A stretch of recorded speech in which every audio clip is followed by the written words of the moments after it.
और ये इतने चतुर खेवैया हैं, भंवर में फंसने ही नहीं देंगे नाव। अच्छा, अगर भंवर में फंसती है तो वो उनकी बात है ना, वो निकाले, और हजारों असंख्यों बार उन्होंने निकाला है जनों को, तो उनको अभ्यास है निकालने का। और दूसरी बात, ये केवट भी हैं और शासक भी हैं।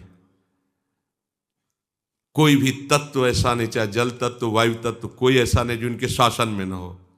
अगर भंवर को वहीं कह दिया रुक जाओ तो वहीं भंवर रुक जाएगी, दोबारा घूमेगी नहीं। ऐसे शासक हैं।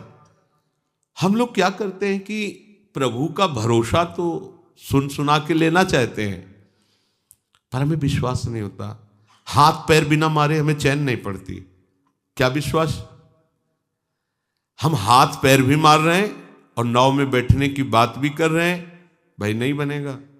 कोई न कोई मगरमच्छ आपको एक झटके में ले जाएगा, फिर आप कहोगे भरोसा तो लिया था हमने प्रभु का। एक आश केवल प्रभु से। आप ये ठान लो कि इस जन्म में अब हमें दुखालय से, भव समुद्र से पार होना है, और हमारे पार करने वाले हमारे आराध्य देव हैं। एक एक शब्द को बिल्कुल बैठा लीजिए। मंगलमय मेरे प्रभु अब वही करेंगे जिससे मेरा उद्धार हो जाएगा। इस पे प्रश्न मत करना अंदर से कि ऐसा क्यों हो गया प्रभु। अब वो वही करेंगे जिससे तुम्हारा उद्धार होगा। जब डॉक्टर को हम दिखाते हैं कि हमारे अमुक जगह दर्द है, तो कहता है कि यहाँ ऑपरेशन करना पड़ेगा। हाँ ठीक है, तो हम दस्तखत कर देते हैं कि हम मर जाएं तो तुम्हारा कोई दोष नहीं, फीस दे देते हैं।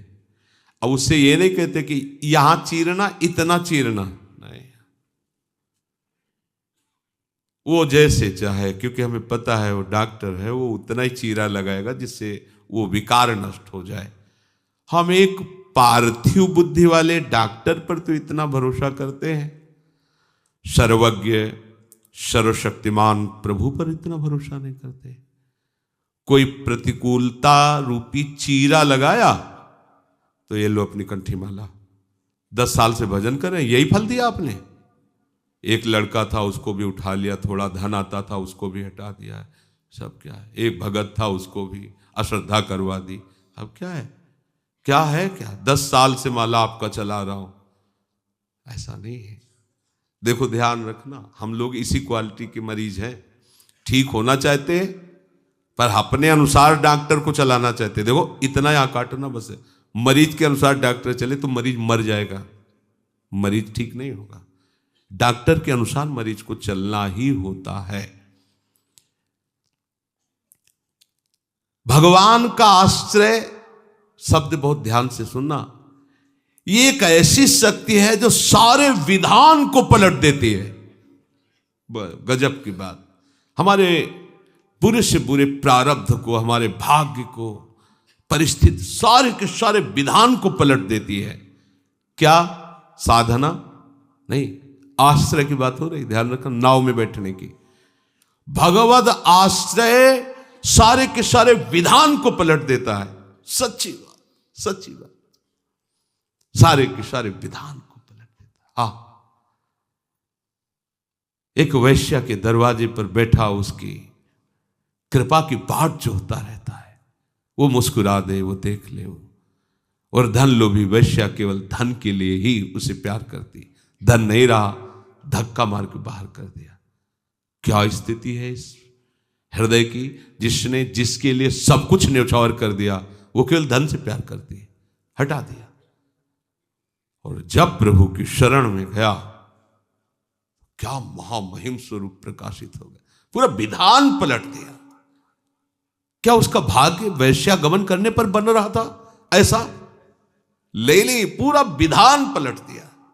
हिंसक घोर पापात्मा, पूरा विधान पलट दिया। ब्रह्म ऋषि वाल्मीकि, कथाएं ही नहीं, अपने लोग उसी पंक्ति में खड़े हुए हैं, उन्होंने ही विधान पलटा है। मंगल विधान प्रभु का लागू होता है।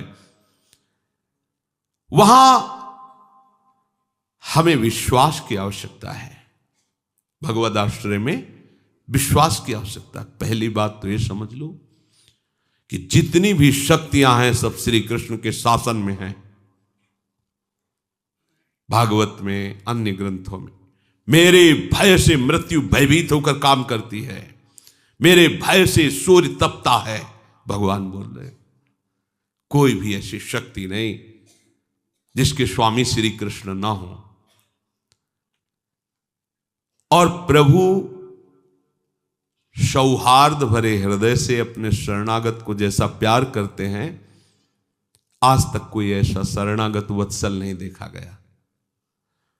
वैसे जहां भी कोई इस शरणागति के भाव को जानता है तो प्राणों को न्यौछावर करके भी अपने शरणागत की रक्षा करना चाहता है। शरणागति में केवल शरण आने की बात होती, बस। महाराज शिवी अपने राज सिंहासन पर बैठे हुए हैं, सभा लगी हुई है। एक कबूतर भागता हुआ आता है और चरणों के पास बैठ जाता है। ऊपर आकर बाज बैठता है ऐसे। महाराज शिवी कहते हैं, रुक जाओ, ऐ बाज रुक जाओ, अब नहीं, ये मेरे चरणों में आ पड़ा है, अब नहीं। बाज, महाराज ये तो मेरा आहार है, ब्रह्मा जी के द्वारा निश्चित किया हुआ मेरा आहार है, आप मुझे कैसे भूखा रख सकते हैं? अगर आप उसकी रक्षा करते हैं तो क्या मेरी रक्षा करना आपका कर्तव्य नहीं है? मैं भूख से व्याकुल हूं और मेरा वो आहार है।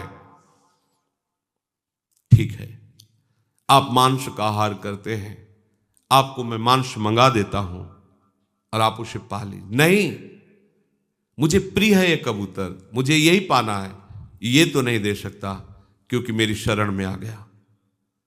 तो महाराज फिर आप उसकी रक्षा कर रहे हैं तो मेरी, तो तुम मेरा मांस ले ले। हाँ ठीक है, ये ठीक है। तो एक पलड़े में कबूतर को रखा गया, दूसरे में महाराज शिवी सारी सभा देख रही, अपने भुजदंडों का मांस काट कर ऐसे चढ़ा रहे। नहीं पूरा हुआ, जांघ का मांस काट के चढ़ा। बात कहने में सरल है, काट के अपने हाथ से काट के चढ़ाना। नहीं पूरा हुआ, बैठ गए और कहा कबूतर को छोड़ दो और मुझे खा जाओ। प्रकट हो गए भगवान के साक्षात त्रिभुवन की रक्षा के लिए देवराज पद पर विराजमान देवराज इंद्र थे। उनका मैं ये देखना चाहता था कि शरण में आए हुए की रक्षा करने का आपका यश सुना था, आप कैसे शरणागत वत्सल हैं। तो ये महाराज शिवी हैं जिन्होंने अपने प्राणों का भी मोह न करके एक कबूतर की रक्षा की। और आप अखिल लोक चूड़ामणि जिनके यश का गान वेद करते हैं, बड़े बड़े महात्मा करते हैं, आप उन भगवान की शरण में जाएंगे और वो आपको छोड़ देंगे। उनके सामने से काल रूपी बाज आपको ले जाएगा, ऐसा कैसे संभव हो सकता है? सारी शक्तियां उनके अधीन है, ये आपको विश्वास करना होगा। उपासक विश्वास नहीं कर पाता। हम लोग सोचते हैं कि ऐसा हो जाए तो ठीक है, ऐसा है कौन शरणागत, ऐसा क्यों नहीं हुआ, ऐसा होना चाहिए। तो प्रभु को तुम्हें सोच अपनी समझानी पड़ेगी क्या? वो बच्चे हैं क्या कि तुम उनको समझाओ कि देखो हम तुम्हारे शरण में, तुमको ऐसा करना होगा? अरे जिनको ज्ञान समुद्र कहा गया है, उनको भी जहां से ज्ञान प्राप्त होता है वो अगाध ज्ञान संपन्न प्रभु है। बड़े बड़े योगिंद्रों मुनिंद्रों के गुरु हैं प्रभु। तो तुम्हें अपनी सोच का बोझ उन पर लादना नहीं है। हम लोग यही धोखा खा जाते हैं, कहते हैं शरणागत तो सोच अपनी रखते हैं, हमारी सोच के अनुसार चले तो गुरुदेव, हमारी सोच के अनुसार चले तो हम उनकी सोच के अनुसार नहीं चलेंगे। समझना, ये कौन सी शरणागति है, ये कौन सा समर्पण है? अहंकार करते मैंने आपको समर्पित किया, क्या झूठ, झूठ समर्पित किया। आप अपनी सोच नहीं समर्पित कर पा रहे हैं, विश्वास नहीं हो पा रहा प्रभु पर, क्या शरणागत हो? हमारे लिए जो करेंगे वो महामंगल करेंगे, ये विश्वास कर लीजिए। प्रभु के सामने हमें अपनी योजना प्रस्तुत नहीं करनी कि